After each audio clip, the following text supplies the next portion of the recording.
Hi friends, welcome to our channel. ఇవాళ మనం ఒక ఎక్స్పెరిమెంట్ చేయబోతున్నాం. ఆ ఎక్స్పెరిమెంట్లో ఏంటంటే వాటర్ ఆయిల్ మిక్స్ చేస్తే ఆ రెండు సెపరేట్గా ఉంటాయి. ఇప్పుడు అది వర్క్ అవుతుందా లేదా చూద్దాం. దానికి కావాల్సిన వస్తువులు ఒక ప్లాస్టిక్ బాటిల్ లేదంటే గాజు గ్లాస్ లాంటిది, కానీ వాటర్, ఆయిల్. ఫస్ట్ నీళ్ళు ఇందులో పోసుకుంటాం.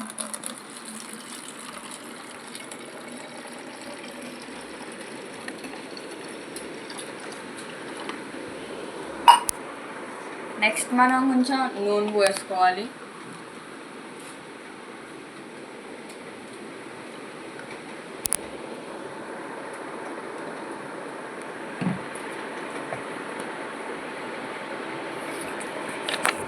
ఇప్పుడు చూడండి, ఇక్కడ మనకి తెలుస్తుంది వాటర్ ఆయిల్ కొంచెం డిఫరెన్స్ వస్తుంది, చూసారా? అదేంటంటే ఇందులో ఆయిల్ అనేది మిక్స్ అవ్వట్లేదు వాటర్లో. ఎస్, ఎక్స్పెరిమెంట్ సక్సెస్ అయ్యింది. Thank you.